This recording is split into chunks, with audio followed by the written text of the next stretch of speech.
Puertas Abiertas, Palacio Municipal. Los espacios públicos para empoderar a los ciudadanos a través del arte y la cultura.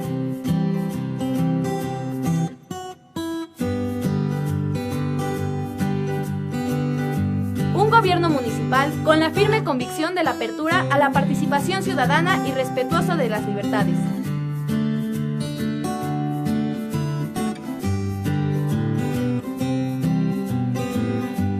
Sábados de Puertas Abiertas, arte y cultura de un gobierno con visión incluyente.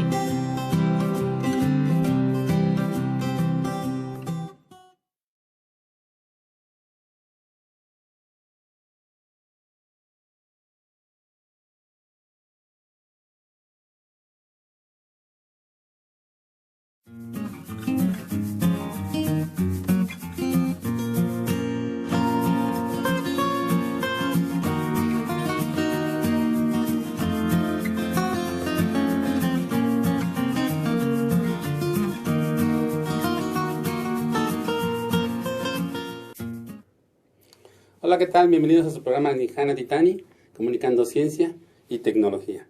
En esta ocasión vamos a platicar sobre la atención, cómo se mide, qué se sabe acerca de ella. Y para esto tengo como invitados al doctor Juan González Calleros. Bienvenido. Muchas gracias, Daniel, por la invitación. Y al maestro Alfredo García Juárez. Muchas gracias. Suárez. Muchas gracias. Bueno, doctor, ya aprovechando que ya te estamos presentando, ¿no? Pues podemos decir que el maestro Alfredo García es maestro en ciencias de electrónica por la UAM, ¿no? Y está haciendo una tesis de doctorado con el doctor Juan, que el doctor Juan pues estudió en la UAP, en la licenciatura, después en el INAOE y después en la Universidad Católica de Lovaina en Bélgica. Eso, así es. Muy bien. Y bueno, están trabajando, vienen a presentar algo de lo que están haciendo en el LKE. A ver, entonces, pero antes de arrancar, siempre yo les pregunto a todos los invitados un poquito acerca de qué les hace llegar a donde están ahorita, ¿no? O sea, por qué les llama la atención la ciencia, por qué les llama la atención la investigación, y en este caso también el diseño de innovación tecnológica. No sé quién quiera empezar. Pues arranquemos con Alfredo. Joven. Muy bien, Alfredo. Gracias. ¿Tú estudiaste desde chiquito y querías ser ingeniero? Sí, bueno, es muy curioso porque inicialmente yo quería ser médico, pero bueno, yo creo que todo empieza por tener un poco de curiosidad en algunas cosas y obviamente, bueno, me interesé mucho en lo que es la electrónica, en cómo funcionaban los motores, los foquitos, algunos sensores, etcétera. Y posteriormente, cuando uno va más allá, entra directamente ya a ver la realidad de las cosas. Se da cuenta que no solamente es prender foquitos o hacer que funcione un motor, sino que van implícitas ciertas materias, ¿no? Y entre una de esas, las que más odiamos, las matemáticas. Bueno, digo que más odiamos porque, bueno, he tenido alumnos tanto de nivel básico, medio superior y superior, y de alguna manera siempre el comentario que recibo es que las matemáticas son lo que de alguna manera no les agrada, pero bueno, todo esto despierta desde... Pero cuando estudiaste electrónica, ¿qué tal? Ya una vez llegando ahí, al aplicarlas, ¿verdad? Al ver el campo donde se aplican, el interés todavía crece más, y es lo que me ha llevado a realizar una maestría y ahora un doctorado con el doctor Juan, mezclando la automatización, las ciencias exactas, la física, las matemáticas, la electrónica, la computación, la programación. Hemos desarrollado diferentes interfaces para el uso del bien común, para poder aplicarla en diferentes contextos, y creo que esa es la motivación que yo he recibido para poder llegar hasta este momento. Ah, muy bien. Oye, y entonces tú hiciste la maestría en automatización. Así es. Tú sabes de robots. Efectivamente, la hice allá en la Facultad de Electrónica con el doctor Sergio Vergara Limón, la doctora Amparo Dola Palomino Merino, el doctor Reyes. De ahí soy egresado y en esa ocasión hice un robot que se podía ubicar en un plano cartesiano. Era un robot móvil, el cual yo le ponía las coordenadas a la computadora, y el robot, con todas sus limitaciones físicas, podía llegar a esa ubicación. ¿Era un trabajo de planificación de trayectorias? Así es, efectivamente. Entonces, a través del modelo cinemático, es decir, la estructura del robot, sin tomar en cuenta las fuerzas que rigen en el medio, como es la fricción, la gravedad. Porque es ahí donde las matemáticas pierden, ¿verdad? Exacto. Porque tú ya te generaste todo tu mapa de dónde está el robot y dices, va a hacer su camino por acá, lo arrancas y pum, se resbala. Exacto. Patina, se va chueco, ¿no? Exacto. Y entonces, ¿qué haces ahí? Bueno, obviamente ahí se ocupan otros modelos que ya incluyen esas fuerzas, y ahí es donde ya entran las matemáticas, porque hay todo el fenómeno, gravedad, fricción, inercias, todo tiene una representación matemática. ¿Por qué? Porque así nosotros los seres humanos hemos dado de alguna manera esa interpretación a las cosas, esa manera de ver las cosas. Y entonces a partir de eso tú terminas tu tesis y dices, bueno, ahora de maestría, y ahora voy a ir al doctorado, voy a seguirme preparando. Y entonces, Claro. ¿cómo llegas al LKE? ¿Qué es el LKE, por cierto? Bueno, para empezar, para mí como estudiante de la UAP, me he identificado mucho con el LKE, porque el LKE es un doctorado en el cual, es un programa doctoral en el cual es directamente en programación, para las personas que son estrictamente salidas de cómputo. Pero al llegar ahí como electrónico, me abrieron las puertas realmente. El doctor Juan y algunos otros doctores igual me brindaron su apoyo, ya que a lo mejor en un inicio no manejaba totalmente las herramientas de programación.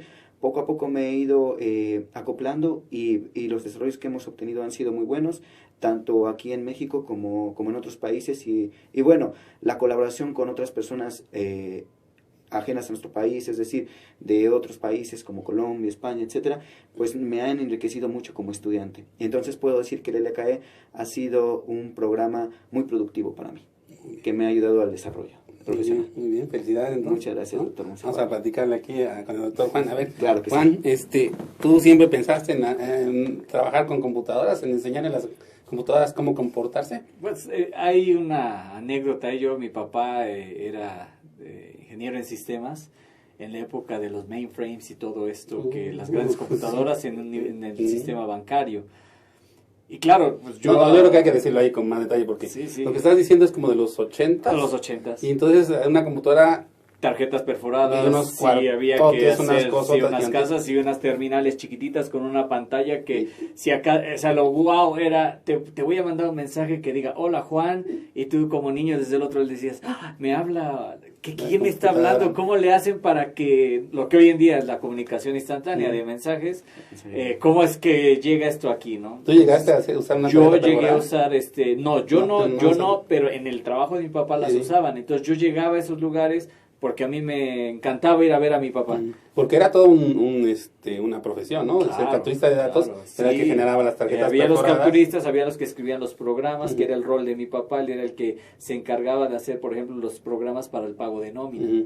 Y entonces conocer la lógica de cómo hacerlo, cómo programarlo, pues era todo un arte, ¿no?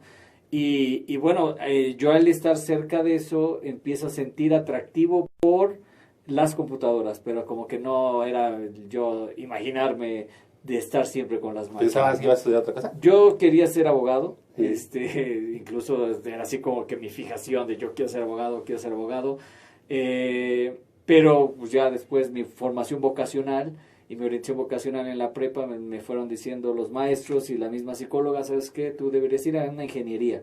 ¿Cuál? No sé. Pero tu perfil es más hacia allá que hacia la parte No les falló. No les falló. Qué bueno. Y entonces tú veías eso y poco a poco fuiste acercándote, precisamente por lo que te comentaban los de orientación vocacional, hacia la ciencia de la computación. La ciencia de la computación, sí, y además yo tenía siempre desde chiquito, jugaba mucho a imaginarme mundos virtuales. O sea, esa era mi... Yo imaginaba... Que yo me acuerdo cuando entrábamos a la... Perdón, te interrumpo. Que entrábamos a la carrera, yo entré ahí también a físico-matemáticas, yo entraba a matemáticas y veía a mis compañeros de computación que le preguntaba así, ¿por qué entraste a computación? Y la respuesta era, porque quiero hacer videojuegos, ¿no? Quiero hacer videojuegos, Estás hablando de los 90s. quiero crear un mundo alternativo. Y claro, en esa época era hablar de algo ¿no? que no se podía más que en unos laboratorios muy caros, muy sofisticados, en otros lugares del mundo, a pensar en la realidad virtual, ¿no? Pero ahí yo siempre, es lo que me ha llevado, yo quiero vivir una realidad alternativa, no porque quiera alejarme de este mundo ni de esta realidad, simplemente porque hay cosas a las que uno no tiene acceso ni tendrá por diferentes circunstancias, ¿no? Un concierto, un evento, imagínate una final de Super Bowl, ¿no? Que acabamos de vivir, que yo pudiera estar ahí, porque aunque tuviera el poder adquisitivo, la capacidad del estadio y la logística para llegar a un evento no todos de estos, pueden estar. todos pueden. Si me pusieran un casco y me sentaran en el estadio Cuauhtémoc, por ejemplo, yo veo el Super Bowl y vivo el Super Bowl y me emociono con el Super Bowl, era algo que de niño soñaba que yo veía el fútbol, veía el mundial, porque me gusta mucho el fútbol, Entonces ya eso me lleva a la computación, después a tratar de, a través del doctorado y diferentes cosas, diferentes proyectos, cómo llego a esa realidad. Tú ¿no? estás buscando eso. Eso estoy buscando. O sea, ¿y crees que falte mucho? Pues no, ya hemos visto, Yo creo que ya hay bastante, ya bastante, cerca, ¿no? Ya en el cine podemos ver conciertos de YouTube, el Lago de los Cisnes, ya podemos tener un poco de inmersión. Nos falta todavía una mejora en la parte de cómo se visualizan las cosas y sobre todo cómo reacciono a los estímulos que yo como persona tengo para que también sea como una retroalimentación, que es un poco de lo que ya después platicaremos, ¿no? Sí. Cómo mis emociones o otros elementos pueden realmente comunicarle también al sistema, pues que pues aunque tenga un casco, tú estás junto a mí y así como no en el estadio, y ¿no? nos abrazamos aunque sí, no nos conozcamos, ¿no? Oye, y entonces, eso era lo que tú querías, pero ¿cómo vas preparándote? ¿Vas hacia la maestría? ¿Ahí qué haces? ¿Ahí qué hacen? Bueno, ahí en la maestría, tráfico y simulación de tráfico vehicular. Okay. O sea, yo ahí también es lo que al final seguía realidad, yo un poco con tratar de resolver problemas también de impacto social. En un momento de mi vida yo dije, bueno, puedo hacer graficación, puedo hacer sistemas de inteligencia artificial, que era lo que más trabajaron mis compañeros, pero yo dije, yo quiero resolver un problema que real, ¿no? Y que afecta a nuestra sociedad, y desde el año 2001 que hice mi maestría, el tráfico era un problema, ¿no? Entonces dije, ¿cómo podríamos hacer un sistema que pudiera contribuir a mejorar, ¿no? La sincronización de semáforos, recomendar rutas? O sea, en la época que no existía ni Google Maps, ni Waze, o sea, yo quería hacer eso. Lo estabas pensando. O sea, y al final hicimos un algoritmo que al menos te decía cómo debería sincronizar los semáforos pensando en ciertas necesidades de las calles, ¿no? Por ahí hasta incluso acá estuvo en el concurso la tesis en la época del presidente municipal Paredes, ¿no? Y fue finalista, quedó en tercer lugar el proyecto, pero bueno, ese ya era como que no solo la tecnología, sino además cómo contribuimos a través de la tecnología para mejorar las condiciones de vida de la gente, ¿no? Sí, porque a veces está como que la tecnología, uy, qué miedo, ¿no? Sí, ¿no? Y pues yo la hago, es al revés, ¿no? Y de repente es algo que yo les comento mucho a mis alumnos, oigan, esto pasa a una persona. Está muy padre tu algoritmo. Eso es lo que iba yo ahorita. Sí, tú sales de esta maestría y te vas a Lovaina, a Bélgica, y vas a estudiar eso, ¿no? Claro. ¿Cómo es la interacción? Se llama interacción humano-computadora. ¿Cómo hacer de manera efectiva que las personas y las computadoras tengan un diálogo, le llamamos, ¿no? Que es finalmente la interacción. Yo qué le digo, ella qué me responde, cómo nos vamos entendiendo. Tú y yo ahorita estamos entendiéndonos porque usamos el lenguaje natural y entendemos lo que estamos diciendo, pero con la computadora de repente pues ya es otro canal, es una interfaz gráfica o una interfaz por comandos de voz. Cómo buscar que esa interacción se haga de manera efectiva, y eso es lo que estudia la interacción humano-computadora, ¿no? ¿Y es fácil? Pues no, porque es un tema multidisciplinario, requieres de psicólogos, sociólogos, etnólogos, computólogos, electrónicos, claro, porque si no, todo esto que está alrededor de cómo lograr hacer efectivo, pues incluso lingüistas, por ejemplo, para el tema de los sistemas de diálogo, pues cómo entiendo de qué manera se expresa efectivamente una persona, con todas esas variedades de la lengua y demás. Entonces son muchas áreas, factores humanos, ergonomía, desde la parte física de cómo se debe hacer un espacio físico hasta también la parte interactiva. Entonces es multidisciplinaria, y realmente aspirar o creer que tú puedes abarcar todas esas dimensiones es imposible. No es posible. ¿No? Y te regresaste. O sea, no te quedaste allá, te viniste para acá.